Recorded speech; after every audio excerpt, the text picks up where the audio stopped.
Hey everyone, it's Michael and Ruben! And No one. Just us. That's just us. Oh no. Looks like you're cutting my head off on the screen too, mate. Or maybe that's just my screen. Maybe it's just you. But yeah, no, it is. you- I should you- learn how to control IT, shouldn't I? So welcome everyone. Yeah, you can see it's just Matt and myself. No, it's not. It's Ruben and myself today. the other one. So Matt sent a bit of a desperate message very early this morning, or late last night, I think it was actually, saying that he's not well. So we wish him all the best and a speedy recovery and all that sort of stuff. He's missing in action today. Indeed. So you'll have to just put up with us. But Friday is still sponsored by us. We're still here for another live stream. And should be good. It should be a lot of fun. It's been a chaotic day. So many The people. Black Friday, does that ring a bell? Yeah, I actually don't think it was Black Friday that caused the issue. I think it's just a Friday. I think it's just going off. Just the insanity of the last day of the week. Yeah. We're going to do probably a little bit of planning live because you and I have not sat down to discuss what we're talking about today. So a little bit of let's see what happens. Stream. I've got a couple of things ready that hopefully we can chat about, but a little bit probably we'll be taking some questions in chat. It should be good. Metal Inquisitor says no polls today. Then we can still run a poll in his honor. I don't know. Are we allowed? Memory of Matt. Are we allowed to run a poll? I don't know. I think we should. Maybe we should run a poll to see if we should run a poll. And Nathan's over at the Adelaide 500. I'm already jealous. Should be there. The other elephant in the room, which I'm making as a bit of a pun for the video we released today on a Black Friday special, is the fact you've got some Christmas decorations sitting around you, Michael. We do. I was just thinking how good they looked. Haven't had a chance to look at the ones behind me. Well, we haven't done too much of a wide shot for this stream. I figured we'd save that for when we were both here because it feels like even though we've started kicking off a bit of the Christmas kind of stuff, the city's starting to get decorated, the shop is as well. For me anyway, and we can have a poll about this, but next week, December 1st, I feel like that is when Christmas decorations. You're into December, it's starting to feel a bit more Christmassy at that point. The weather's getting a bit hotter. Yeah, all of our overseas viewers are going, hotter? What do you mean? It's Christmas. It's but yeah, we celebrate a hot Christmas. Yes, I still want to do a white Christmas. I've never managed to do that. So there you go. It's on the cards. There we go. And there's you've only got me to cover for you when you go for a drink or whatever as well. We're gonna have to figure this out. That's all right. We can handle it. So interesting comment there from James. I made the question, I think it was last week I asked the question about, or made the statement that I wasn't so sure that the Royal Mint spotting issue was not just an international problem, that the coins bought domestically within the UK were actually okay, because we suspected that it might be a transportation, like the cause of it may be something to do with the way it's being transported. But James seems to correct me there and say it's widely reported on the forums through the UK as well. So it sounds like they just flat out need to pull their socks up. It was interesting to note though. I spotted a comment this week on our kangaroo video that we did for the special running over the Black Friday weekend.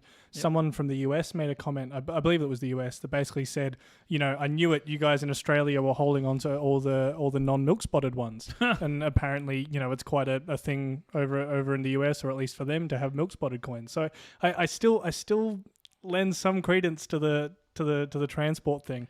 For it to be a widespread thing for the kangaroo. And, obviously we have the occasional kangaroo that'll milk spot. It does happen. But, yeah, I wouldn't have said it was as widespread as all that, to the point of us hoarding all the good ones, It depends on what they're defining as milk spotting, because a lot of coins get a haze across them, a milky haze across them. That's not actually milk spotting.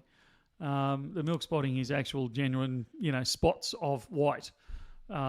Is there a term coined for that? No. For that haze? No, not that I'm aware of. Yeah. Okay. It's if we're talking about the haze, that's one thing. If we're actually talking about milk spotting, look, we've seen kangaroos milk spot in this It country absolutely as well, happens. so. And AY is saying there, that's rubbish. I'm Aussie and my kangaroos are full of milk spots. It absolutely does happen. I'm not saying it doesn't happen. But I would have said that there was other mints and from other times or whatever that had far worse a reputation for the amounts that were coming out with spots. The Royal Canadian Mint had a shocking reputation for them in the teens. Yeah. They just couldn't get a thing right with it. But they fixed the problem, and now it's pretty unusual. You see a modern spotted maple. Yeah, it's very unusual. So they can obviously fix the problem. Perth Mint can fix the problem. Their kangaroos, do spot. We've talked about that before. But it's pretty rare to see a kookaburra or a koala or a lunar year or anything along those sort of lines ever milk spot. So do you remember it ever happening with any of the Canadian special releases? I'm not sure if yeah, but because I guess that's where I'm running with that is obviously if you're talking about the kookaburra and whatever, they're a little bit more caretaken, they're encapsulated, things like that. Yeah. And so is it just the generic coins that receive this treatment across the world, or is it? Yeah, it is. I mean, when you're charging as little as most organisations do for their everyday run-of-the-mill stuff, like the Perth Mint Kangaroo, like the Royal Mint Britannia, they don't. The quality is still there. Okay, they're still 4/9 silver. They're still 1 ounce or whatever weight they're meant to be. They're the correct thing, and I'm not saying that, but the process that goes along, it's not fair to say there's not as much care taken, but there's not as much care taken. Whereas when you can charge more for a coin, like Perth Mint kangaroos are 2/3 the price of a kookaburra. So there's more fat, if you like, in their profit margin that they can take that extra care. They can use that extra process. They can use capsules and all this sort of stuff to protect them. So it's not surprising that you get better quality in the slightly more expensive encapsulated coins. And that's for the mints the world over. Even the Royal Mint, as much as it grinds my gears to admit it. Yeah. There's an interesting question there from Desi. Any chance you could talk about or make a future video about how Michael hedges his purchases and how all of that works? Would you ever do a behind the scenes into Michael hedging? That's not proprietary information or anything along those sort of lines. It's pretty simple. It's pretty complicated, simple. Yeah. Well, how do you say it? It's simple. It's not easy. Yeah.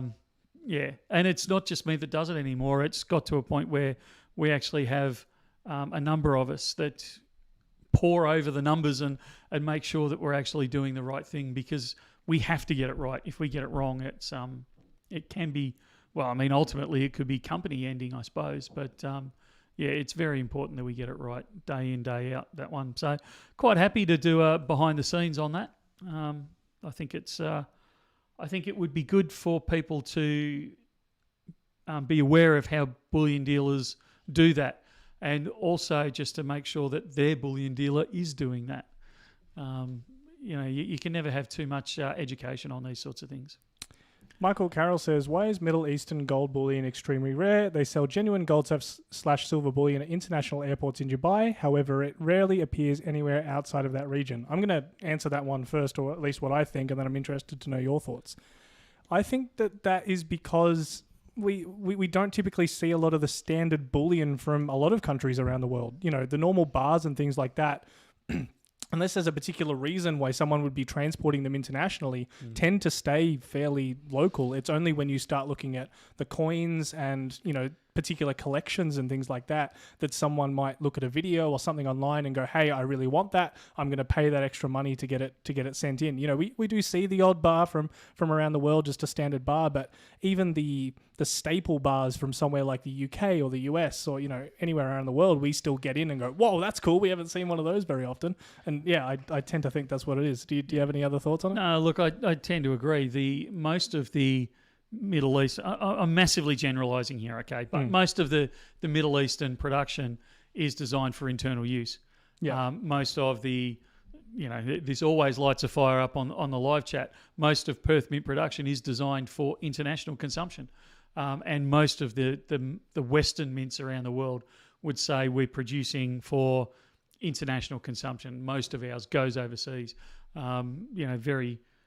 The domestic market's a lot smaller than the overseas market. So it's not shocking at all to imagine that most of it stays internal. And if ever you've been into Dubai and you go into the gold souk there and that sort of stuff, it's mind-blowing, the amount of gold that they do store and that they do, consume internally within the country or within the region, I should say. It's very much part of their culture, and it's great to see. I want to jump in. Stephen Bay has asked a question about the intrinsic tender minted platinum and gold bars. Are we getting any more in? We are constantly getting them in. And they are constantly going out really rapidly, and it's very hard to keep up with the flow of them. So stay tuned. You will see them appear on the website again and then disappear and then appear and then disappear. We're trying to keep a regular supply in, but we're dismally failing at the moment. Yep. Nick's Fan 1992 says, thoughts on 1/10 gold coins? Are they worth it in the long run? Define worth it. I'm guessing from returning your premium back out of them, obviously with a fractional coin, you have a little bit of a higher premium on them. Yeah. When it comes to selling them down the line, potentially with some added, desirability to them, are you likely to get that money back out, or should you stick with the larger sizes? Is how I'm looking at it. Yeah. Look, the 1/10 is one of the most popular. Well, it's probably second most popular to the 1 ounce in the gold in the Australian market and a lot of the international market. Interestingly enough, the 1/4 is more popular in the US than the 1/10, which surprised me.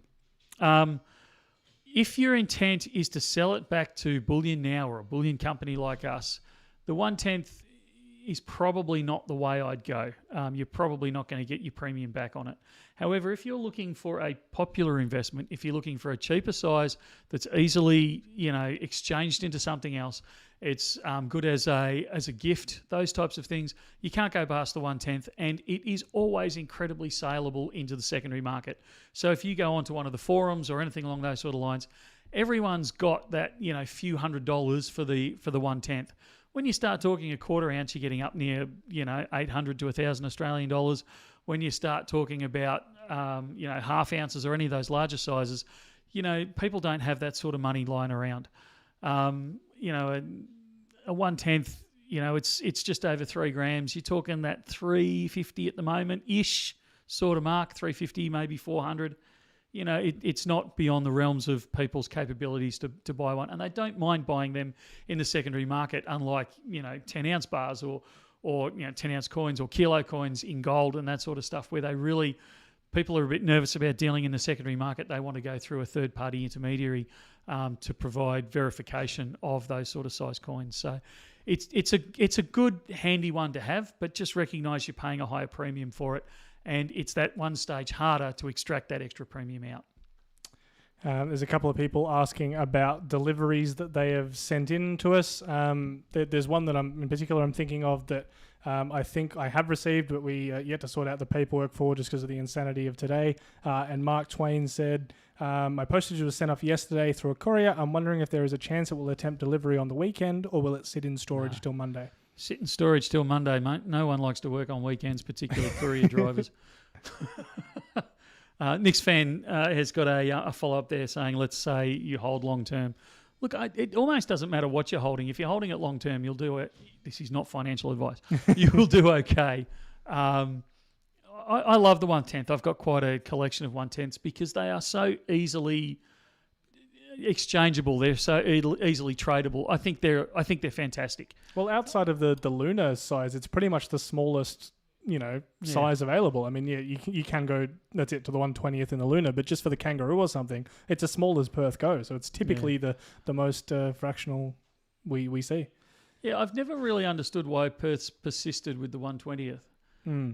It's to say it's not popular is completely wrong.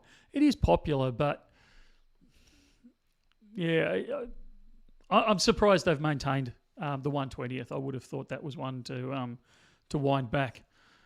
Certainly before the 10-ounce silver that they wound back. Yeah, I was going to say there'd be a couple I'd be getting rid of before some of those other silver favourites, I think. Stephen, we do get quite a bit of fractional as buybacks, more in gold than in silver. If you're in the shop, you can't do it over the phone or online or anything, but if you're ever in the shop, Ask the guys what they've got in the buyback bucket, and you'll actually find there is frequently, tenths and quarters and all sorts of odd things from different countries as well. You'll find in the buyback box. It's pretty good. Yep. AY says, do you think that if 1 ounce gold kangaroos live outside capsules and they are stored in tubes and get scratched up, do they lose buyback desirability? Completely depends on where you're selling it back. That's exactly what I was going to say. If your intent is to sell it back again to someone like us, we kind of don't care what form it's in. We check the purity, we check the weight, and we pay out on that. If you're trying to sell them and maintain them as collector items and sell them into the collector market, that's a completely different story. You must keep them in good condition. You must keep them in the original manufacturer's packaging. If you want the value back, like the higher value back out of it. I mean, define, you must. You can do what you want with it. But I say to people in the store all the time, you may as well try and keep it nice. And then you've got complete options when it comes to selling it back. Yeah. Would I like to chase down that second hand line, or do you want me to come back to Bullion Now? You have the option. But if you have a kangaroo or a coin or something like that is damaged, keep in mind that its value is in the metal itself. Yeah, that's right. Look, and as Ruben said, at the end of the day, it's your coin. You can take it out of the capsule and dance upside down on it if you want. It's yours. You do what you want. But if you're looking to sell it into that higher quality market to try and get that higher premium, you've got to keep it in as Mickey Mouse mint condition as you possibly can. Yep. Darkheart says, I got a silver Bulldog XAG intrinsic tender silver 1 ounce in scratch and dent. Are they very common? It's 2015. Sorry, repeat the question. A silver Bulldog XAG from 2015. There you go. You have scored. You don't see them very often. They do come through the store, but yeah, it's pretty infrequent. Yep. So no, good pick up there for sure. Definitely is. Nackers O'Reilly says, do you guys get first pick of any buybacks? I know, Rubes, do we get first pick of any buybacks? Certainly not me here in the studio. No, look, I mean, to say that the guys don't sometimes go, oh, that one will complete my collection type of thing, I'd be lying if I said that never happened, because it does. But by far, you got to imagine the number of buybacks that we get through the store. If you seriously wanted to buy them yourself, you'd be broke within the first 2 or 3 days. It's not it doesn't happen every day, obviously, but it's not unusual for somebody to walk in with 100 ounces of mixed coins from various years in various condition. And there's only so many times you can pick that up in a week. It's crazy. I think what we get the first pick of is the first right of is the ooh and ah. We get to ooh and ah it at first. Absolutely. and then we say good. We wave a fond farewell to it as someone else picks it up. It's funny watching new employees. We don't get them very often, but when we get a new employee, and particularly when they're working out in the shop, because they do see the first ones that come through, and somebody will drop a lot of silver or whatever it is on the counter, and you can see their eyes turn into saucers, and it's like, oh, I'll have that, and I'll have that, and I'll have that, and I'll have that, and I'll have that, and then they add it up by the end of the day, and they go, oh, I can't afford this. It's going to be weeks before I can pay this off, and this is day one. So very, very quickly, it's not that you become jaded. It's just that you understand fairly quickly that there is only so much that you can buy, and so you limit yourself to a couple of ounces bigger a month. than your wallet. Yeah. Oh dear. Mr. Nick says, when the 1 ounce gold bars go out of stock, will you be purchasing more from the Perth Mint and selling more? Perth Mint 1 ounce gold bars? Yeah, absolutely. We get deliveries of those. I couldn't tell you how many times a week. They're always on order. Yep. They're almost always in stock. Typically what we see between the cast and the minted is Perth Mint will produce one at a time. And so more often than not, I mean, obviously it's ideal if we can stock both at the same time, but typically we'll have the cast in and everyone will suddenly be chasing minted, or flip and we'll have the minted and everyone will be chasing cast. But yeah. It's just the most common statement out the back with Adam, who looks after all our stock control. He'll go, oh, we've got so many of these, fill in the gap. And I'll say to him, mate, within a week, you're going to be complaining you've got none and that we need to source them from somewhere. And sure enough, within a week or so, it's like, oh, I've got no Perth Mint, minted bars. I don't know what we're going to do. Oh, what? It just, Then we take a delivery of 200 and he's tearing his hair out because we've got so many. And a couple of days later, he's screaming out for more. It's just the way it goes here. Yeah. All right, I've got a couple of email questions that have come through and people have asked, and so I'm kind of going to be putting you on the spot with these ones because that's it. I haven't spoken to you about them, so we'll see how we go. Paul, you're welcome. Keep going. This one says, "Hi BN, for Friday Live, I appreciate if you could touch on the topic of how gold price is determined.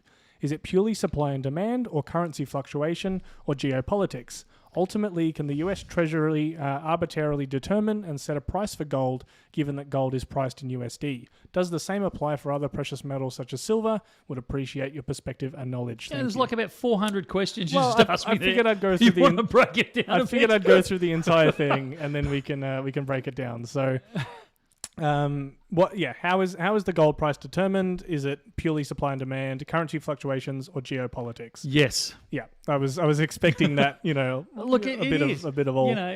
We see it when demand drops.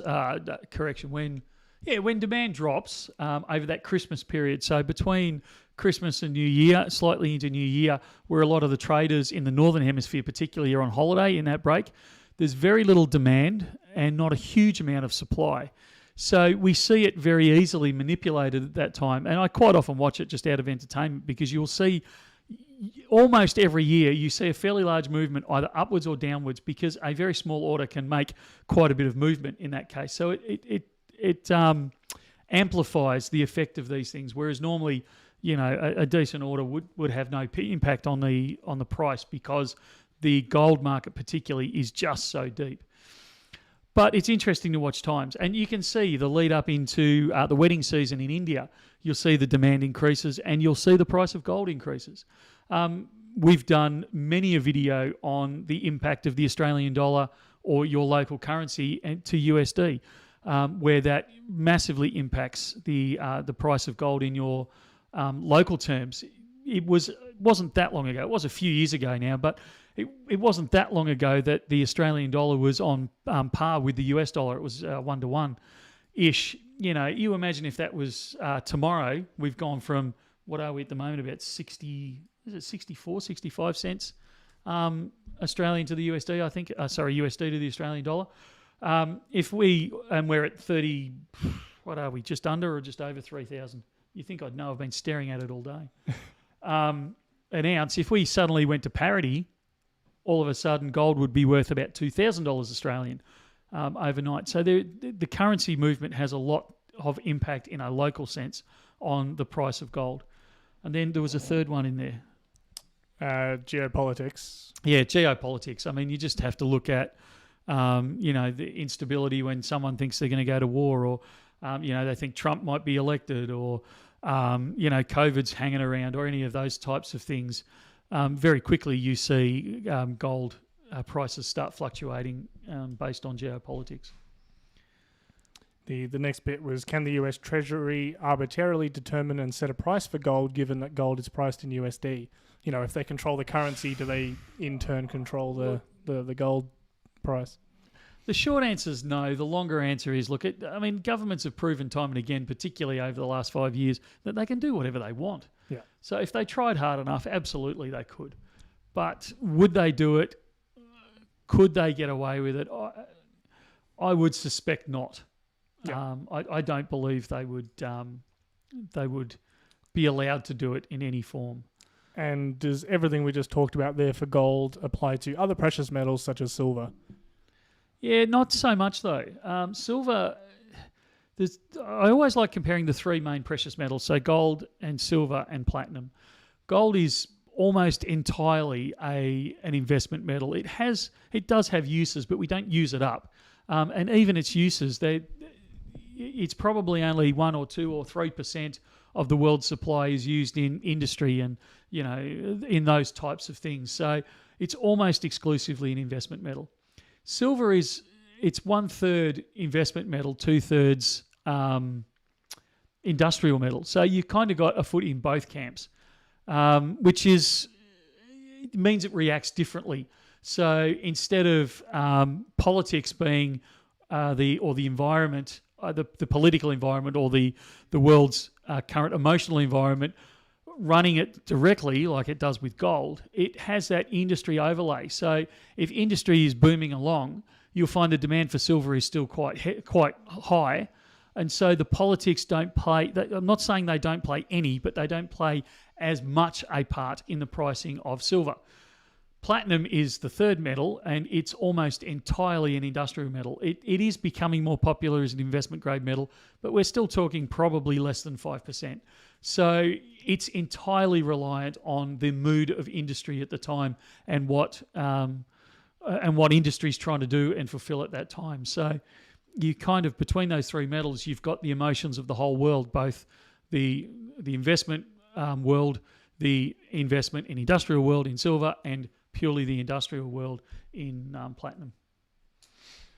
This came from one over on Instagram, and I thought it was a bit of an important topic to talk about because it's kind of, it's almost the bad news for silver, but it's something that I think someone looking at silver just completely, they're completely fresh at it. They're looking at a graph. They're looking at, what it's done in the past is going to come across.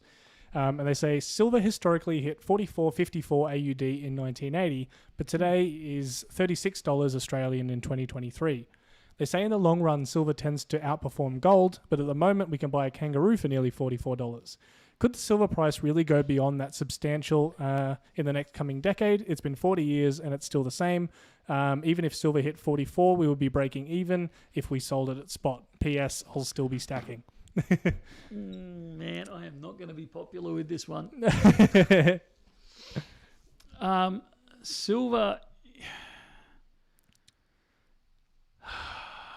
Silver's a hard one. Silver is probably one of the most conspiratorial, manipulated investment metals out there. And yes, it's manipulated by governments, but as stackers, we very, very conveniently forget that for in excess of 100 years, the US government influenced and manipulated the price of silver upwards. And so when we go back over these histories into the 1980s or prior to that, what we're seeing is prices that aren't actual market reflections of, like true market reflections of the price of silver. Because silver, the US government in the turn of the century, so I'm talking, in the 19X, 1910s, 1920s, 1930s, and even prior to that, actually, they passed legislation to guarantee, if you produced X amount of silver from your mine, then we would guarantee you a floor price. And they only started winding that down in the 70s and 80s. So that floor price, and remember, you're talking to a guy who grew up on a sheep farm in Australia. So I remember the wool floor price. And it maintained that price for many, many, many decades. And so it's a form of positive market price manipulation. And we forget about that when we start looking at our history of silver. So to say that it's, $44, I think it was, in 1980 is, in some ways, it's disingenuous because it's the tail end of that market, that positive government market manipulation. I believe we are in a far more truer priced market now than we have been historically. So I'm sounding like I'm being very negative on silver. I'm actually being quite positive because to me, if you can get rid of the government market manipulation or the big business manipulation out of any market, and you can allow a free market to run, and yes, I'm a free marketeer, I firmly believe in that, I think you're going to end up with better, fairer pricing, and you're going to end up with that genuine growth in your investment. So I think you've almost got to take anything mid-80s with a grain of salt and then start charting from there. And you will actually see, if you go back through the charts, we clipped $50 Australian back there in the late noughties. I can't remember the exact date it was, but or the year it was. But, that was down to market hype. But it was very much a reflection of the market at that time, and it allowed that free market, it grew and then it shrunk, and now it's growing again. So it allows that to occur. I realize this is what you do and you've got the history in it, but I am always impressed that because I know that I've literally just thrown that topic on you without any prep. I get very impressed sometimes you're able to talk about it that well on things I literally just throw you under the bus on. So well done. Thank you. I don't know how well it was, but yeah, thanks. Now this one, sorry, mate, can I interrupt? Can you hit absolutely. the blue button on the TV screen because the chat's frozen up there and I'm not keeping up with what's going on in the chat. There we go. Yeah, you should be current again up there now. I'll keep an eye on it. Thank you very much. There was one you sent to me earlier this week, and I have to be honest, I haven't pulled it out too much, but I'll quickly throw up the photo of what you sent. It was this. Oh, yeah. Just answering Nick there. Yes, we've got more 50 grammers arriving any day now. Good stuff. Ah, yes, this is an error coin or a mangled coin or whatever you want to call it. Yeah, so it was saying a rare Mob of Ruse coin minted nearly 2 decades ago could pocket you about $2,000.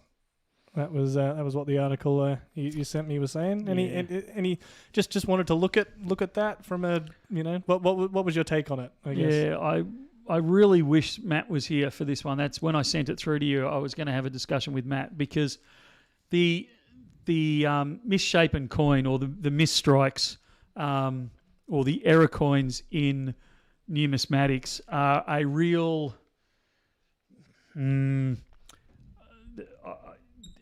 there's no real regulation of them. There's no real free market of them. And, they're quoting there that they reckon it's going to be, it's worth 2,000 and all this sort of stuff. I challenge that. I've been in many a coin auction where I've seen coins like that go for, they might go for 10, 15, 20 times face value, but that's kind of it. They don't tend to fetch the 2,000, 3,000. You might get a couple of hundred for one if it's an unusual one or a rare one, or it grabs someone's fancy. But there are some that actually do represent investment grade, investment value. How do you tell the difference? You can't. Honestly, you can't. It can depend on year. It can depend on quality. It can depend on how it's struck. It can depend on what angle, how much. If it's bitten, as in a chunk of it's been taken out, or if it's like that one where it's just, slid off the die a little bit or the collar a bit as it's been stamped. I totally agree with the leader there. It really is in the eyes of the beholder. Somebody will go, I really like that. I'll pay big dollars for it. As coin dealers, we are known to try and say to someone that's worth far more. And being a 2005, it actually might be that's one of the dodgier years. So when you say dodgier, does that just mean that there's more of them though? No, and there's less of it. There's less. If I'm right, and I always like Matt here to back me up on this one, but the 2005 is a lower mintage year. I think. Okay. So yeah, it's. I don't know. Like I said, save that picture for next week and let's have Matt and I have an argument about it. Yeah. Because I think, and I'm speaking out of turn because Matt's not here to defend himself, but I think Matt kind of goes down that path of yes, they are, and I kind of go the other way. I think it's a load of garbage, and that I think it's. Well, I know. I think it's a market. I think it's a dealer manipulation. Yeah. Well, I know Matt is quite skeptical on a lot of the origins of some of those coins. Absolutely. How does this? How do some of these mistakes keep happening with some of the technology they've got? And yeah. But yeah. So yeah, that was an interesting one. Yeah, we can absolutely come back to that at some stage. One of the ones we've been getting a lot of questions about that I kind of want to get an updated thing from you is the tiger snake coin out of RAM. Lots of people asking about that. Oh, here we go. No. I just want you to bring me back to AM stuff because that's an important question that they've asked there. All right. So the tiger snake coin has it arrived? It's possibly just arrived and hasn't been unboxed. I'm not swearing to that. I wouldn't be saying that because I don't think I've seen it, and the guys on the phone will kill me if people start ringing up. So yeah, okay. So let's assume it hasn't arrived at this stage. Yeah. They are coming. At least nothing will be happening with it until next week. Nothing will happen until we get over the Black Friday weekend. Trust me. Yeah. We're drowning. I've forgotten what the question was, other than it's about a tiger snake. Any updates? But just there's lots of people asking about it. So the next week I think is a hopefully next week is as good of an update. Yeah, look, let's go with hopefully next week. I'm not guaranteeing it'll even be in next week. And I suspect not early next week because we've got a couple of other unboxings lined up already, as well as we've still got deals coming all the way through till Cyber Monday as well. So we will be busy. I can't emphasize how something like Black Friday or Diwali or what else have we had recently? Oh, the Lunar release, launch, any of those sorts of things. I can't emphasize how much chaos it causes in the back end of BN. We all try and make sure the shop goes along swimmingly and it's all smiles and the phones as well. But I tell you, there's a lot of swearing and cursing goes on in the back room while we try and sort things out. It's just insane. Yeah. Now, you wanted to go back to Amstaff, who was asking about gold granules. They say, granules. Will you buy my gold granules? I bought from BN Online. It shows up in my order history. Now, I'm going to go out on a limb here and say at least the old website. I'm actually just looking them up now, the old advert. Yep. Because it used to say that we don't buy them back. It's the one thing that we sell, that I'm aware of, that we don't buy back. And I'm just looking it up now just to see what it says in the... Did you buy back a Star Jar? Okay, we don't buy back Star Jars either. No, maybe it says it on the video because I know we did have the conversation about it. They're too hard. It's not that we don't want to buy them back. It's too hard to buy them back because you can't test every individual granule. We always bought them and we've always been fairly open about the fact that A, they're not a great investment because you're paying GST on them. Yep. And B, they're a bit of fun more than anything else. And a lot of people like them. And a lot of people actually buy them because they want to try out, melting their own silver or melting their own gold and turning it into, whatever they want to turn it into. So it's always been a bit of fun. And I always loved the guy that used to come in. I haven't seen him for ages, but he'd buy them to sprinkle in his lawn so he could practice his metal detecting. It always used to make me smile when he'd say that. They were never really designed to buy back. If you're desperate to buy them back, to sell them back to us, what we've said is that we will actually, and I'm saying this on camera, and I hope it's not going to cause chaos. What could go wrong with saying something live on camera but is immortalized on the internet forever? Yeah. So what we're trying to do is we have bought not a couple of grains, but a couple of people have brought them back and sold them back to us. But what we do is we say, well, we're happy to do that, but we've got to send it away to be melted and tested first. Yep. And once we get that result, we can then pay out on it. Yep. Sounds like there's another similar story from James about more kind of banter between governments about another shipwreck. I'm just following up on AM stuff. Yep. Look, if it's an issue, mate, send us an email, give us a call, 1300 84 84 10. We'll sort something out for you. Yep. It kind of sounds very similar to the Colombian one with the San Jose we brought up the other week. So, I think it's a fairly constant thing. A shipwreck gets discovered. Who does it belong to? Who owns all the wealth? Me. Yeah, pretty much what ends up happening. Oh, dear. Someone else sent in an email this week, and there wasn't much attached to it except for a couple of images. And I'll quickly throw that up, and you can see what to make of it. They sent in these photos of a Bullion magazine, and gold trades near 6-month high. And I believe the reason they've highlighted it is because it talks about the price of gold, and it's talking about what kind a of rip-off. the original referendum in Crimea to leave Ukraine and join Russia. So it's kind of, I think, got there is some similarities to today, even though it was printed a little while ago, I think. Do you know anything about this? And I'm not sure if the reason they've sent it is because they might have spied a copy sitting in the background of one of our videos lately. Oh, there we go. Glenham. Yeah. I found my magazine in storage and took a few snaps. I'm gutted that magazine didn't keep going. I thought it was really good, but for whatever reason, it didn't keep going. Look, even the magazine is interesting just to read, even though it's 12 years later.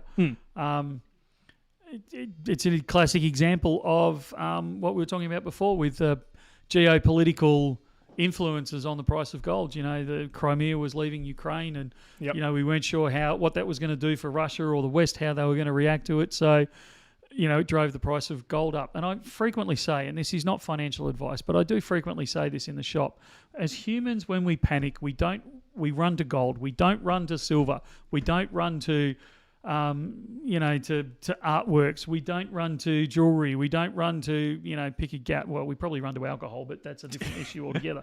But you don't, like, if you think that the world is going to panic, you go into gold. If you're worried about things, when we saw COVID kick off, we saw people basically saying, particularly when they started talking about, could money spread this, deadly virus that we're all talking about.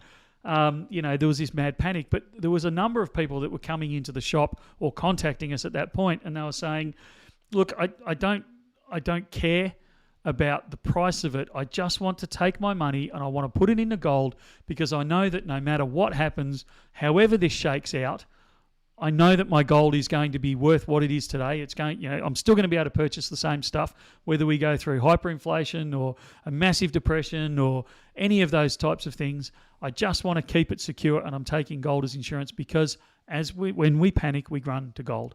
And that's just what you've got to keep in the back of your mind. And that's an exact example of it, where people were panicking, they went to gold, it drove the price up. And look, it was a rip-off. It was $1,393, I think it topped out at USD.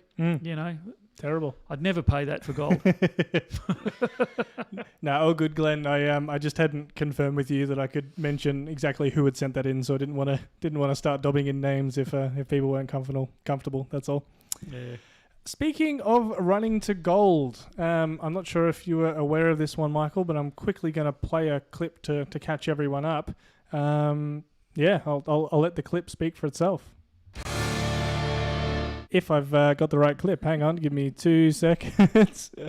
There we go. It's worth more than £4 million and is made of 18-carat gold. But 2 days after it was installed at an art exhibition at Blenheim Palace in Oxfordshire, this golden toilet was stolen. When I first heard it, I thought it was a joke. I thought it was a publicity stunt. But I think it's absolutely incredible that they came in. I'm sort of wondering if it was just a prank. They made their way into the exhibition and removed the toilet that's thought to weigh around 100 kilos from the cubicle behind me. We're all aware of burglary risk in the art world. It has not happened here in living memory. I really could not tell you when it last happened here, and that's because our security systems are pretty good. The fear is this has not been taken by art lovers, but taken by people who wish to convert it to its base ingredient, gold. There we go, the heist of a century. I pulled out. I want to know how you flog it off down the pub. Well, come out the back. I've got this gold toilet. That's it. So this actually happened about 4 years ago. It was stolen, out of a place in the UK, Winston Churchill's childhood home. But I've found it interesting, not because it's just an interesting story, but it's been fascinating for me to look at people's reactions to it because everyone is almost talking about, oh, it's just a prank, I can't believe someone would do this. It's just a bit of a joke. I think I've got, there we go. I've got a bit of a excerpt from an article there. And even the artist who made it said he hoped the theft was a prank and asked, who is so stupid to steal a toilet? And I can't quite wrap my head around, I want to say why not, but... They're not stealing a toilet, they're stealing several $1 million worth of gold. Correct. Like, they don't care what shape it's in. I don't care what shape it's in. That's it. We say that frequently on this channel. That's it. Why wouldn't you... I mean, I'm not saying people go out and steal things, but, you're going to leave Did you say it was $5 million worth? Something like that, yeah. Every quote is different because it'll be coming from a different currency, but yeah.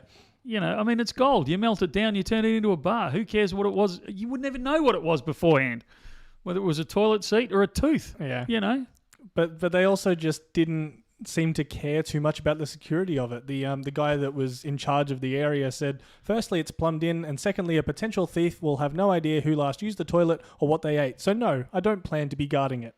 It's like, well, cool. You put that story out to the press, and then 2 days later, it's stolen. Anyway, so I've got my kilo bar of gold here, and nobody knows if I've licked it or not. So I'll just leave it out on display. Well, that's it. This happened about 4 years ago. The reason it's coming up again now is because they are charging, or they have charged 4 men, and they're appearing in court in, I believe, 4 days. So We will see what happens with that. But yeah, it lends itself to so many puns that I think so many people can't just help but laugh when you forget that that's it. It's 100 kilos of 18 karat gold. There's still some value there. Reminds me a bit of where I used to go horse riding as a teenager in the bush.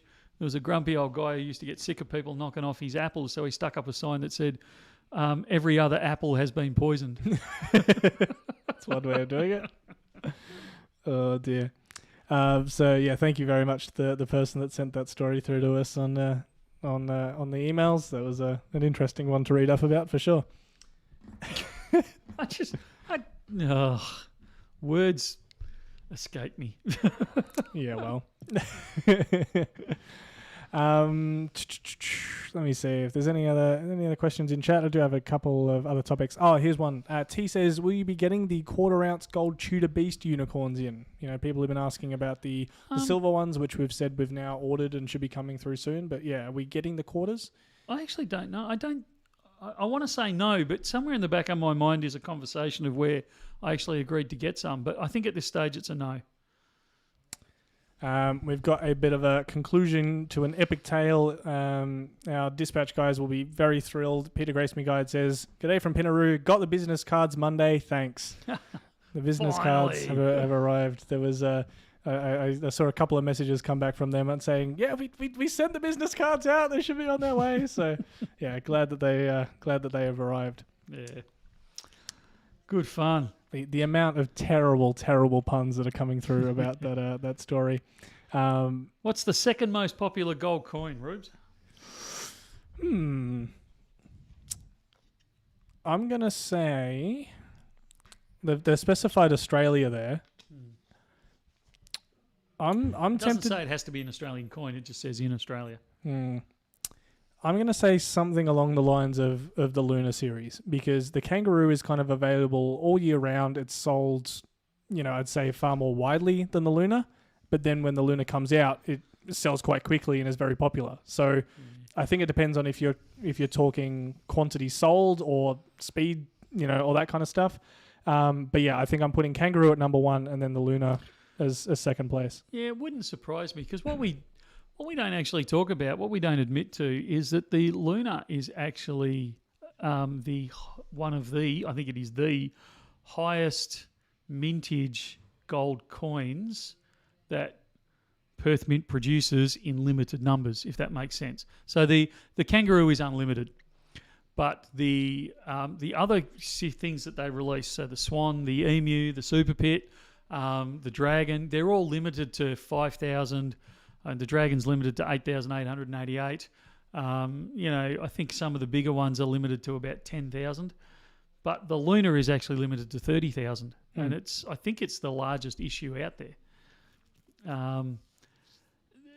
There's not quite enough information in the question, like in Australia. Well, it's an Australian coin, but 95% of them go straight overseas. So if you actually did the numbers that were sold in Australia, would it still be the second most popular? Yeah, I don't know if we could say that, because so many of them go overseas. There's probably only 1,000 or 2 that actually remain in the country. Yep. So it's a hard one to call that one, but I'd say Ruben's right. It's certainly I think it's the most produced after the kangaroo. I don't know. I reckon you'd probably find something like the. I was going to say the buffalo, but maybe not. I'd be interested to see the numbers on the buffalo, the maple, the Austrian one, the Philharmonic, and just see how that compared over the year. Yep, that'd absolutely be an interesting one. Someone commenting about how fast the buffaloes have sold out. You sold buffaloes quickly, lightning fast. I've got another order in. I'm expecting them. Hey. I'm hoping like crazy they arrive before Christmas, but I'm not holding my breath. But yeah, we've got another order in, and there's, I think, 3 times as many coming in that order. Yep. Some people were asking before, because we haven't yet done a separate video on this, when we're closing for the year, when our last shipping dates are, and when we're reopening, all that kind of end of year stuff, when the people have to get their orders in and all that kind of stuff. Yeah, so you're throwing me on the spot. It can just be a no, we haven't done it yet. We'll have to go back to the drawing board. We kind of have. So if you need your order shipped out, we need to have received payment by I'm just clicking up the calendar on my computer. We need to have received payment by the 11th of December because we are shipping nothing out after the 15th of December. So we don't want things caught in, sitting in bins and parking lots and depots and all that sort of stuff of the couriers over the Christmas New Year break, because then I spend the whole time chasing people over that quiet period when no one else is actually at work. So we stopped shipping as of the 15th. There will be nothing going out from that point onwards until the new year. The shop will stay open until the close of business on the 23rd of December, which is a Saturday. And then we will be closed all the way up to and including the 8th, and we will open again on the 9th of January, which is the Tuesday. So we will do a separate video covering all this as well. So don't feel the need to be rushing to a notepad right now. We will recover this. But yeah, absolutely. So sorry, what were you going to say about the phones? I cut you off. So the phones will be switched off. You won't be able to. Not that you can frequently get an intelligent answer out of us, but certainly during that period, you won't be getting any intelligent responses from us at that point. Good stuff. Greg's asking a question. He's deleted it once, so I'm trying to keep up with him. Why does my order say on hold if it has been paid for? It's a little hard to just answer that off the top of my head. My suspicion is that you've ordered something that I think we're still waiting for the last bag of dragons to come in, of gold dragons. So you may be caught up in that. Usually that only happens, not always, but usually that only happens when we're waiting for something to be delivered. So you're on the pre-order, and we try not to do that very often. But I believe I was handed a box from Adam as I was coming in that's sitting next to you. So I don't know if you wanted to open them up live on camera. They're a different one. I'll open those in a minute. Okay. Yeah. They're different things. Okay.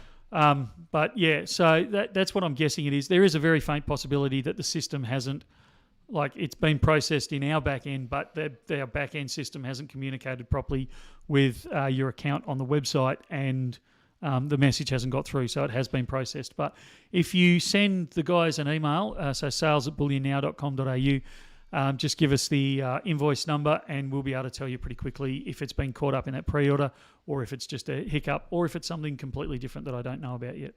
Couple of people losing faith in the Great Southern Land series. Oh, I've got news. Oh, you have news. This will be good because Goat just said, as they said, if there's not going to be one, it's starting to feel like it's not going to happen at this point. Let me make sure I'm allowed to tell everyone what they said before I actually say it. I was going to say, if you're not now, you've if nothing else, you've re-excited everyone's faith in it. No, I'm not allowed to talk about it, sorry. No, I'm kidding. They haven't said I can't talk about it. So you've got to specify with Michael. They really should know by now. Yes.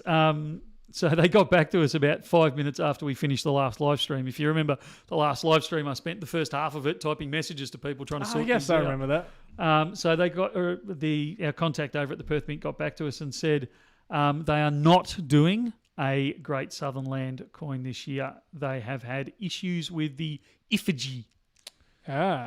So they are postponing the release until 2024. Okay, postponing a release, not canning the series. No, they're not canning the series. Okay, because that's good. Because there's obviously the worry of we missed a year or something. Let's just can it, or something like that. So they are not producing it until next year, 2024. And I'm not allowed to tell you the date, but it might be somewhere in July. Ay. I'll get off to another string of nasty grams. It's all right. Yes. Gary Johnson says, talking of mintages, I bought 2 coloured 1 ounce silver dragons from Perth Mint. Says 5,000 each on the website, but max 200,000 on the packet when I got it. Is that false advertising they're saying? No. Without looking at it, I can't comment, but my guess is that you're mixing up the two. One will be a bullion release and one will be a a proof release number. Is there a chance that this is one of those, because I'm not actually sure of the numbers they're doing on the Coloured Dragon, because I know they've done a couple of other varieties. Is it a chance of some are in cards, some are in whatever, and the 200,000 is the total, but there's only 5,000 in the specific form that he's got them? So we see that with the releases of the Simpsons. So they released... correct me, I haven't looked at the numbers for a while, but I think they released 20,000 of The Simpsons and 1,000 of them in card in Australia. They didn't release the card ones anywhere else in the world. So those ones had a mintage of 1,000, even though there was actually a mintage of 20,000. Yeah, we see that occasionally with ones, I want to say like the gilded coins or whatever, where a portion of the mintage is set aside for like the 3 coin sets and things like that. Obviously, like a version of the coin still exists within that, so it's counted in the mintage, but the one by itself is only limited to X amount. So without being 100% sure on what they've done with the Dragon this year, it sounds like the kind of thing that they've done before with that. So that's what I would suspect. Yeah. Desi's asked a question. Out of curiosity, and it leads me to something else. Out of curiosity, how often do you send buybacks off to get melted? We don't send them off very often at all. There is such huge demand. Our buyback demand particularly, but our gold demand and silver demand far outstrips what we can get off the buyback market. So frequently we have waiting lists. I've got one at the moment where they want 70-something buyback 1 ounce bars. So, they're happy to lock in the price, pay for it, and wait on delivery. So, we're working around that sort of thing and we're supplying them as they come in. So even knocked about ones, it's very rare that we actually send them back to get melted. The other problem we have, obviously, is if they're an Australian denominated coin, we're not allowed to send them back to get melted. So, that certainly does limit what we can sell back. However, sometimes we get things like this in. Do you want to flick to this other camera, Rubes? I can. I'm not sure what it's aiming at, so we'll see how this shot looks. Well, not good. Go back a bit. If you put it in the middle, it should focus. I set the focus to the middle, I think. The middle of what? It's focused on that. No, but if you bring that closer, yeah. There we go. I think that's kind of working. All right. So that thing there, I don't know how well you can read it. I'm hoping you can see it all right. It says $10. So this is a $1 bar.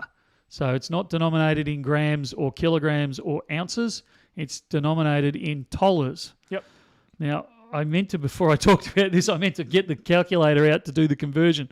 So dollars are a thing that it's not used very often. It's they do use it in India, some of Asia. They use the dollars. 11.66 grams. Yeah, so I knew it was about 11. I couldn't have told you exactly what it was, so that was the problem. Timesing that out by 10, you're looking at 116.6 grams in that bar right there. So these come in, we don't see them very often. We might see 2 or 3 a year denominated in dollars. This is the sort of thing that I will send back to get melted because it does everyone's heads in. You should have seen Brett. I'm surprised people didn't hear Brett crying when somebody brought this in to sell it back, because to do the mental calculations for it is horrendous. So, making sure that we don't, A, rip off the customer, and B, rip off ourselves, and make sure it's all above board sort of thing. So that sort of stuff, if we get it in and it's in a different weight, if we get them in grains, that's the other one I hate, because they aren't a gram, they are something completely different. So those types of things, generally it goes into the too hard basket and off we go. We send those off to be recast into something slightly more intelligent that we can cope with. Yep. Does that answer the question? I think so. It was a bit of a handball into showing off an interesting bar we got through, but I like it. Look, we're fairly clear that we'll buy back, we go by weight and purity and we'll pay out on it. And almost every single time, I'm sure someone's going to call me out on it, but as far as I'm aware, there's none that we've really turned away, I don't think. I think that might change into the future. Okay. I've got to be careful with this one. There's some coins that are starting to get out there in the market that we're really struggling committing to buying back. They're more unusual ones. They're private mintages, and we really, I don't know if we're going to be able to sell them sell them as buybacks back over the counter. I'm not entirely comfortable with what's being stamped on them. I'm not entirely comfortable with what they represent. So we're going to have to start sending those for. I suspect we're going to have to start sending those for melt, which means obviously a cost to us. So if that cost needs to be passed on. So it may be that sometime next year we have an announcement where there are a few types that we don't buy back at spot. I mean, there is currently that there at the moment. Was it you having a go at me earlier this week, Rubes, or It someone was. else? Yeah, no, it was you. It was me. We buy back pre-decimal silver coins. So, your threepence, your sixpence, that type of stuff. We buy those back at 90% of spot. We don't buy those back at full spot. So they're the unusual. And unfortunately, as Ruben pointed out, that seems to have fallen off our FAQs. So I've got to rewrite that one and get it back on. But there are already, one or two different types of coins that we don't pay spot for. But I think that's going to expand in the not too distant future. Yep. Desi's question about all the... It's not the Trumps. Desi's question about getting it all melted and things like that. If you send it off to get melted, do you then get the finished product, or have you already sold it to them? Do we just get a cash price for whatever we get, or do we get back the bar or whatever that it's been melted into? I'm going to answer that we don't get the cash back. It has happened. I can think of an occasion where we actually did take the cash, but we get it when we. I don't know the exact numbers, so don't hold this to me. But don't hold this one. Yeah, don't hold what I'm saying as gospel. Just work with the theory. If I take it, get it melted, recast, I pay spot price, which is what I've paid you. Plus I pay the casting fee, which is, however many dollars it is. Let's say, for example, it's $10.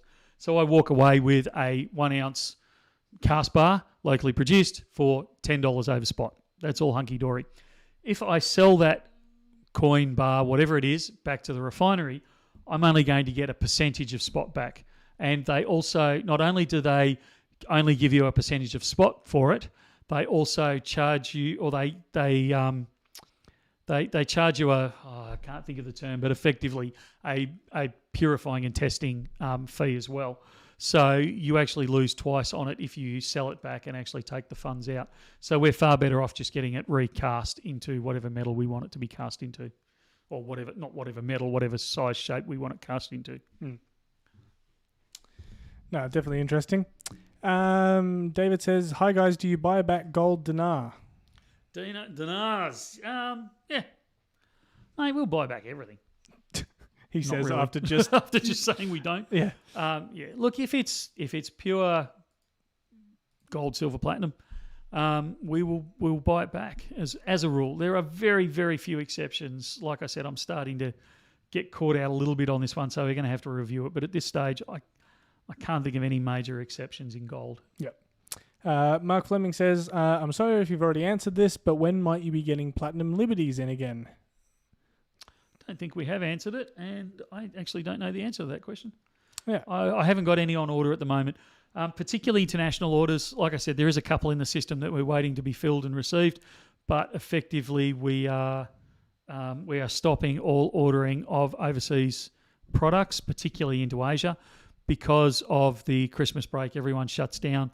We also start fighting against Lunar New Year come January. So these next, from basically now through to kind of that mid to late January, there won't be any ordering of overseas stuff going on. Yep. I wonder if we can talk for a second about a couple of the other metals, because I think Nick before asked if we'd ever sold rhodium, and Urban is just asking there if we can talk palladium. It seems super cheap. All right, I'm not picking my nose on camera. I've just got the itchiest nose on earth. It's doing my head in. And that's his answer to the question.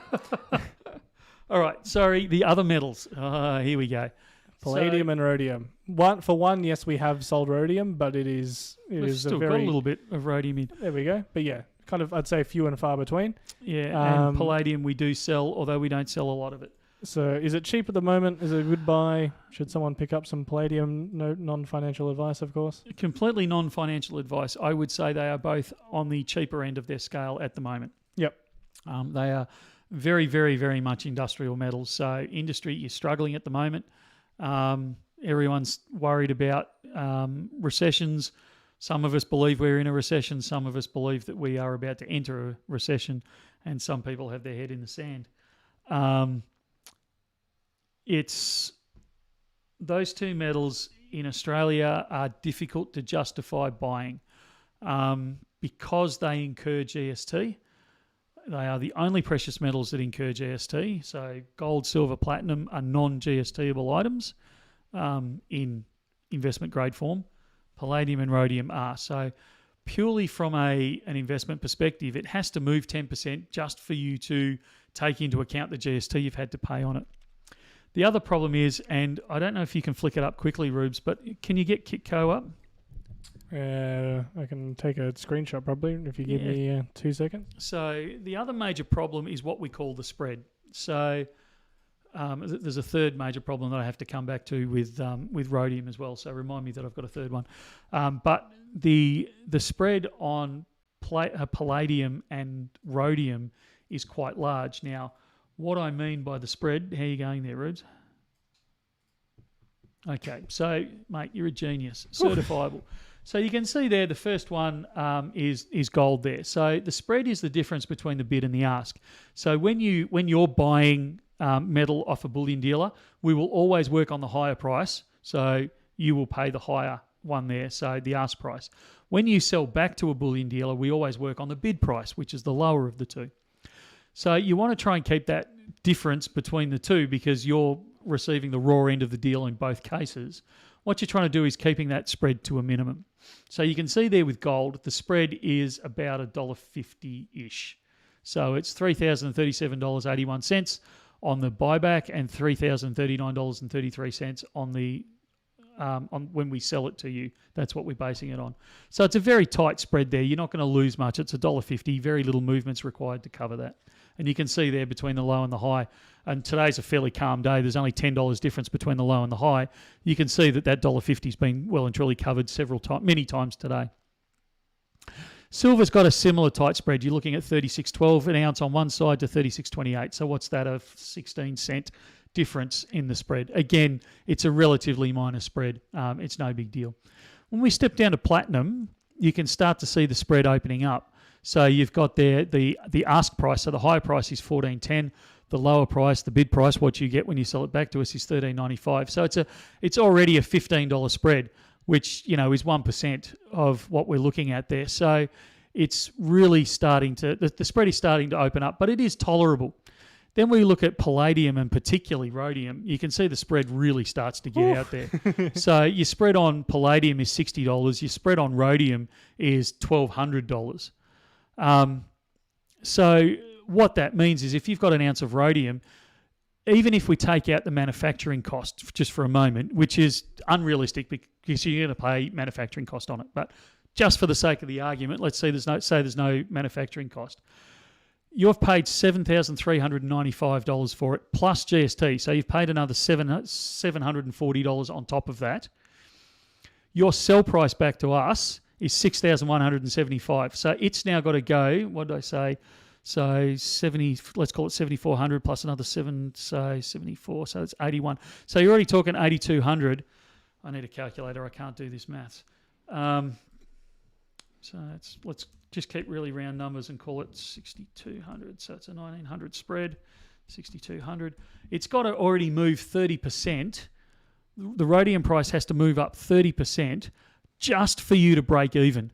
Now, 30% in any language is a huge jump, and it's not going to happen straight away. So I really, honestly, when the rhodium discussion comes up, particularly in the shop, I spend most of my time talking people out of buying rhodium. Even though we sell it, I'm shooting myself in the foot.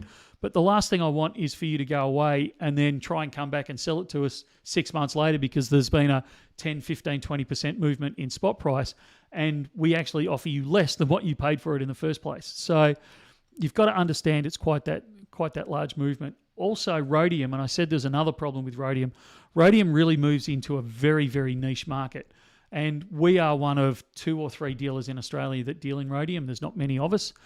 There are no refineries in Australia that deal with it. They will refine it out of, if you take jewellery to them and you've got white gold in there that's got rhodium in it, they will refine it out. But nobody produces in Australia anything rhodium. We have to source it overseas. There's very few manufacturers overseas. So you will find, and if you go to our FAQ, if I do that really quickly, hopefully, you'll find that our buyback price on it, I think, is... I want to say 50%. I was going to say, I think it's 50% Yep. of spot price. So not only are you having to move 30% just to get yourself back to neutral, you also have to come to a dealer who's going to insult you, and I mean insult you, by only offering you 50% of spot price for it. And within that, we're I would say quite a rarity for even looking at it in the first place. I know a lot of other dealers, it's just a case of, we don't buy back. Yeah, so according to our FAQs, we pay 90% of spot on palladium and 50% of spot on rhodium. So in the Australian market, I would suggest it's not a good one to buy. If you really want to buy it, I would look into the paper market to secure it. Yep. I think that about covers it. I do hear plenty of stories of people who kind of wish they bought it because it did have quite a run up. I get plenty of people saying, I wish I'd ignored your advice, and just gone and bought it back when it was a lot cheaper. And, it's kind of one of those things. But these are the things you have to weigh up when you're looking at some of those metals, and particularly with where the price is now, it seriously has to make a good case for itself before I start ignoring some of those other factors. Well, I mean, having said all of what I just said, and I still firmly believe that rhodium is probably one I would steer away from. And in fact, I don't, other than through the shop, I don't particularly own rhodium. Having said all of that, 5 years ago, rhodium was about $1,000 an ounce, and your buyback is currently sitting at $6,000 an ounce. And even if you say you're only going to get 50% of that, you've still, in your 5 years, you've still had a 200% return. So there's still a fair argument for, even with all I've just said, there's still a fair argument for the fact that rhodium would have been a good investment at that point. A couple of shout outs and things like that. I believe it was...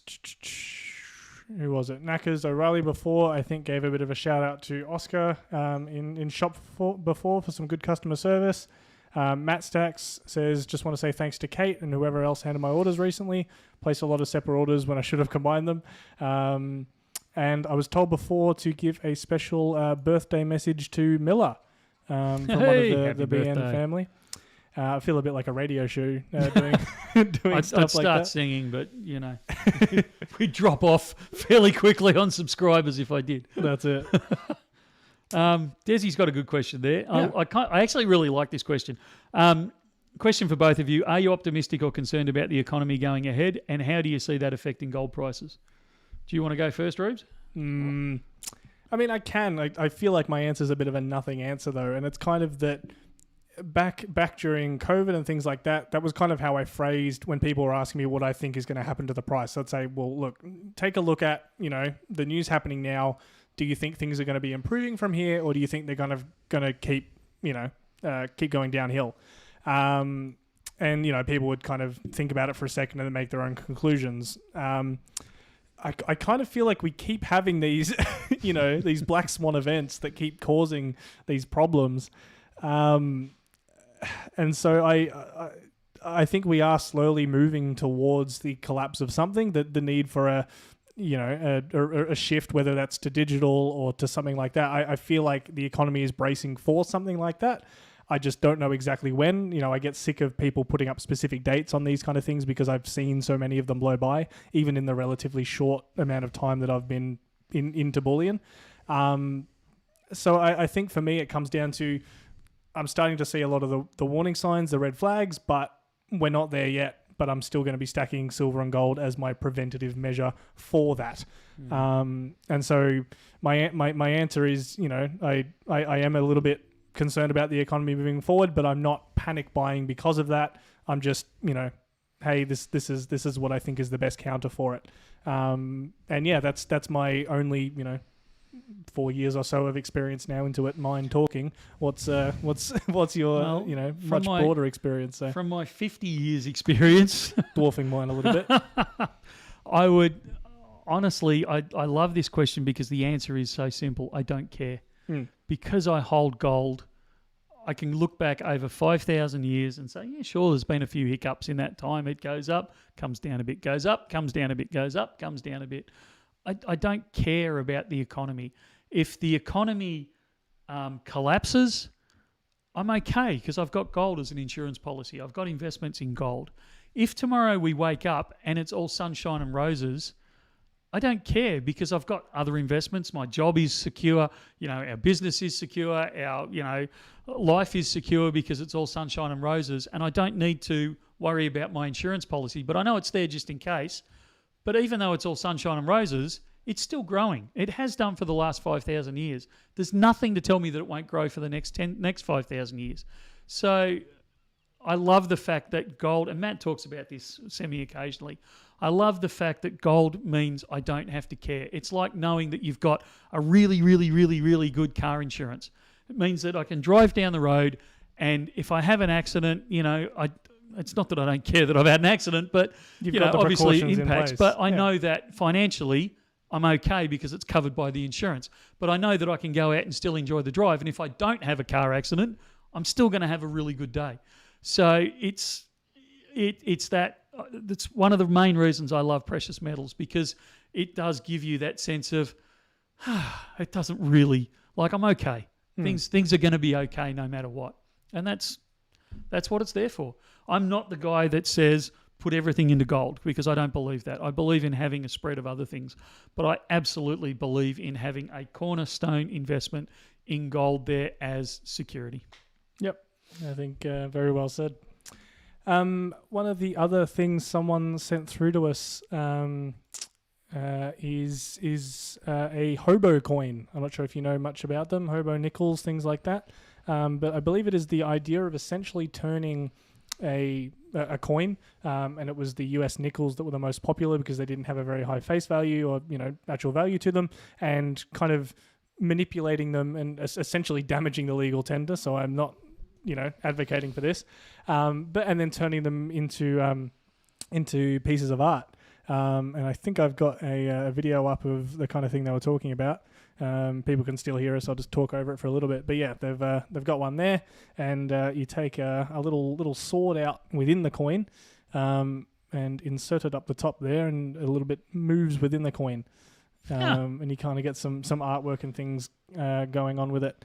And there's plenty of different varieties and whatever of these. I feel like the sky is almost a little bit the limit. You can kind of get the cheap generic one, available on all sorts of kind of websites, through to the very, very, intricate and things like that. A lot of them seem to be by a guy called Roman Boutine. But yeah, there's a lot of that kind of very intricate artwork mixed in with coins, and I'd be very interested to see some of that kind of stuff done with some, pure silver coins and things like that. Yeah. Rounds, I'm not advocating for it to be done with coins. That would be illegal. Australian coins. Australian legal tender coins.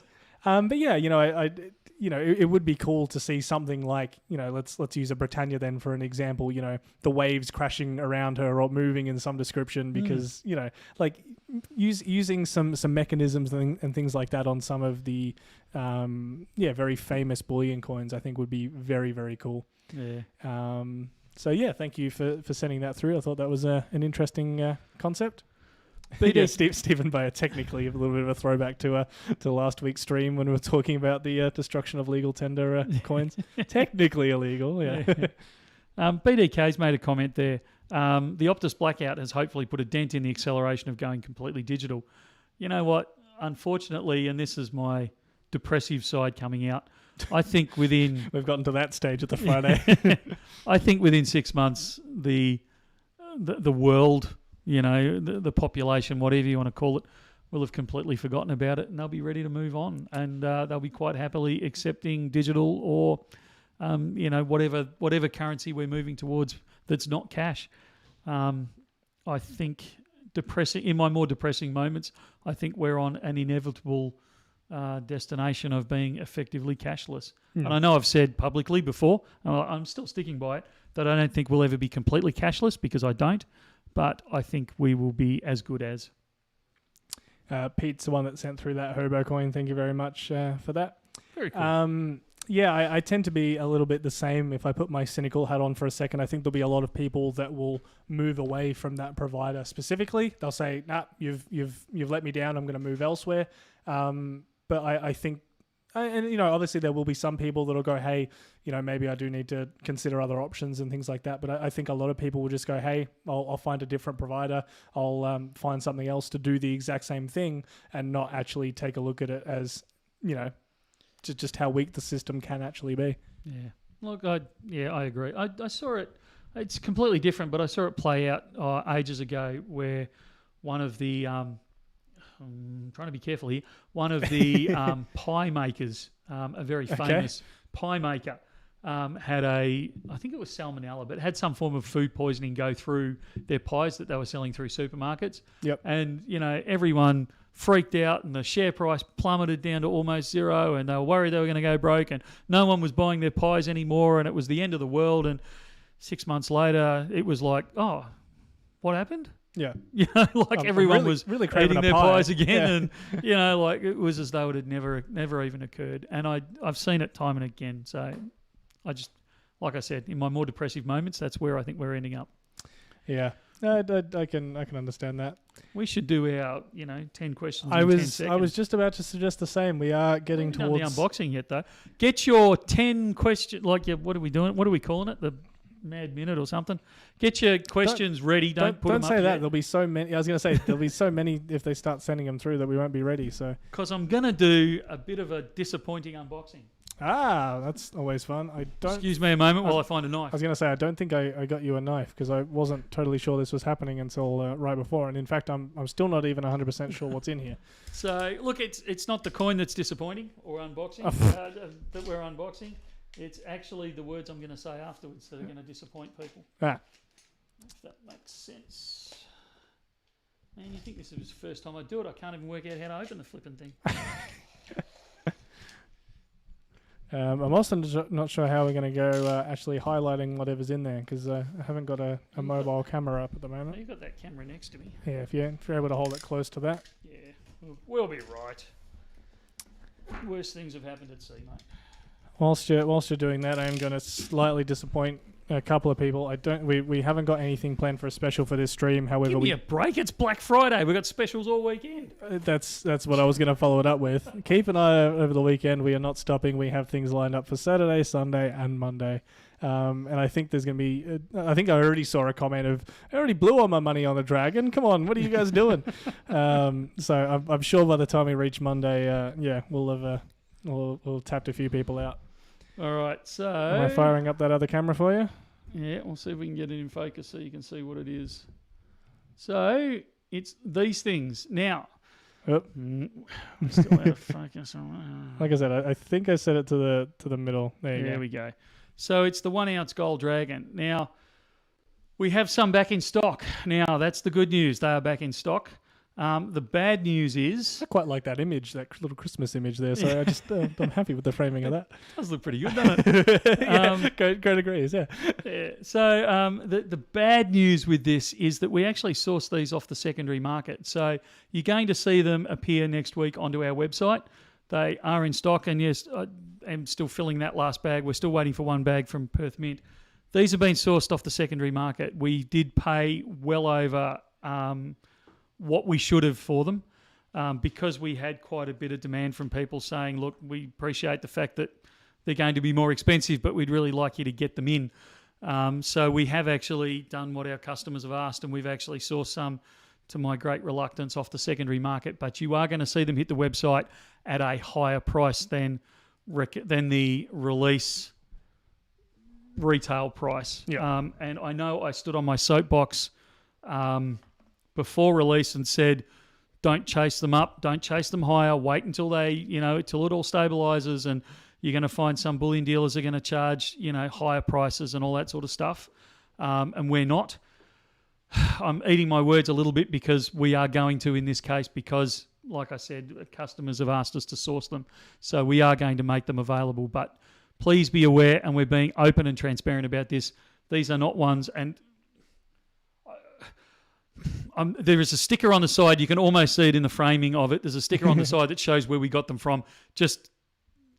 We're not sourcing them out of Perth Mint and they're making a huge profit. We have actually sourced them from a secondary company and had to pay more for them and brought them in. So what I'm trying to do is calm my guilt that I'm going to be charging people more than the recommended retail price. I'm gonna pitch something to you, and you can tell me absolutely not. That's just not how it will work. Is there a chance we're able to fill some of the pre-existing orders with those? Yeah. And then when the Perth ones come in, that we kind of swap them out, because that's it. I think there is a few people that are still that have been waiting quite a while. Is there any chance of that happening? Yes. Okay. Cool. Yeah. In all honesty, that's probably exactly if we don't receive Perth's, the pick's finished for today. Yep. So it won't happen today. But if we don't receive the last bag out of Perth on Monday, then we'll probably do the switcheroo and we'll probably use these for the filling everyone else's order, and we'll use the Perth ones to replace these. But obviously, there's still the exact same amount that you've had to source at the higher price, so it doesn't change the price. But no, very very cool to see more of those. It's pretty sad when we have to import them back from overseas. Our own product. Yeah. Are you able to say how many? Or wanting to say how many? I'm going to say no to that, but only because I actually can't tell you off the top of my head. I've got 2 rolls of them just here, so at least there's 20 in a roll, so at least 40 of them. But I actually don't know if there's any more. Yep, no worries. All right, I think we're ready for some rapid fire questions. Alrighty.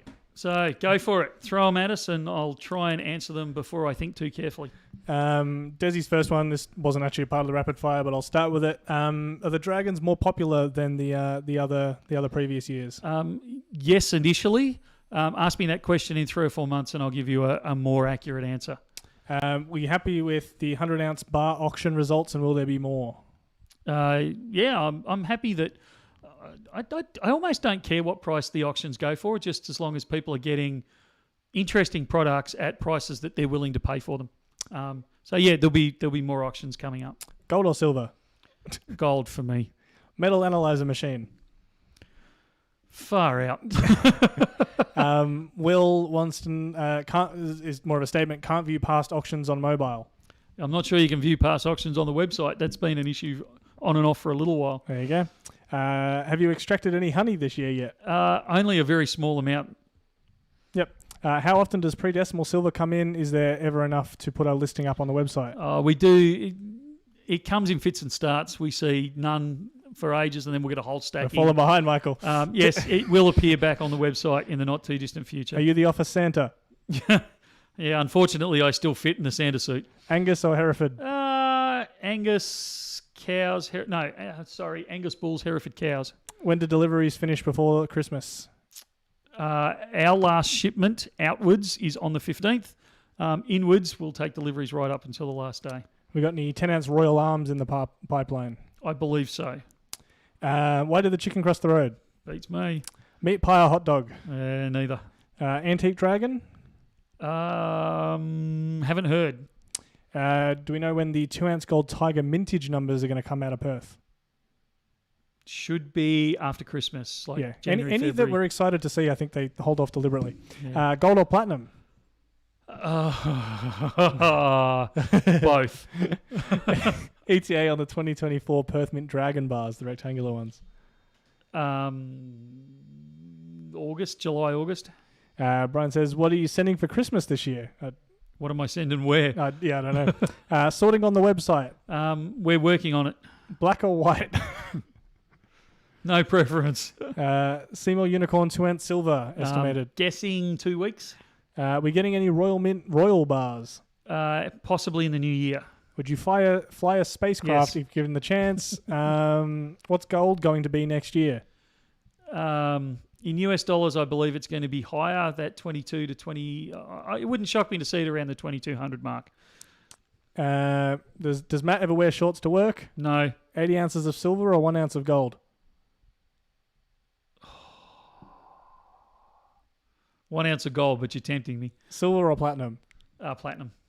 There's more jokes. I don't want to go too down the line of the jokes. John Wick gold coins, any more? No, but if you look carefully and I only noticed this just before we came online, Adam's been sneaking things onto that Black Friday special page without Ruben and I doing any videoing. So keep an eye on that page over the weekend. You'll be surprised what slides up, including some John Wick coins. They're silver, not gold, though. I don't know where he's pulling this stuff from. Have you got your Christmas tree up? Yes, my daughter set it up yesterday. Looks beautiful. There we go.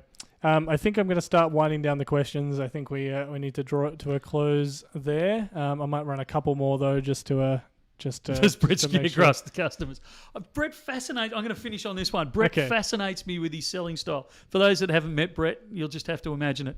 He's older than I am. I'm not going to give too much away. He's a beautiful guy. I love Brett a lot. He's great value. He's an incredibly important part of our team. He's the bee's knees. I really like him. But he has a very distinctive style. And some people absolutely love it. And sometimes I stand in the back room and I go, Brett, what are you saying? What are you doing? You just can't say it. But I'll hear some. If it's any consolation, I feel the exact same way sitting behind this screen watching you on stream sometimes. I'm like, Michael, you can't say that. What are you doing? So, I think it kind of comes with the territory a little bit. Yeah. But it cracks me up because he'll be chatting to somebody in the store and they'll go, oh, Brett, you're so funny. And I'll think, oh, gee, I'm glad you took it that way. So, he's an acquired taste, is Brett.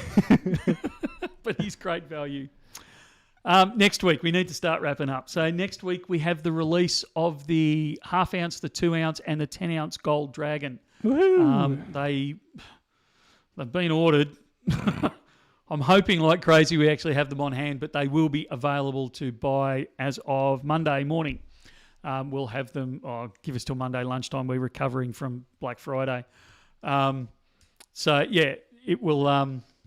They will be available for purchase as of Monday, which is very exciting. Keep an eye out over the weekend for video releases. And like I said, Adam's sneaking a few onto the website behind our backs. So could be anything turning up at any price at all. So see if you can find some specials on there as we move through the weekend. Our sales will finish on Monday evening. So we will do Black Friday, the day after Black Friday, the day before Cyber Monday, and Cyber Monday sales. Yeah. So, it should be a pretty action-packed next week. Drew Murray asking about the tiger snake. We answered that one a little bit early in the stream. Haven't got it yet. It's coming.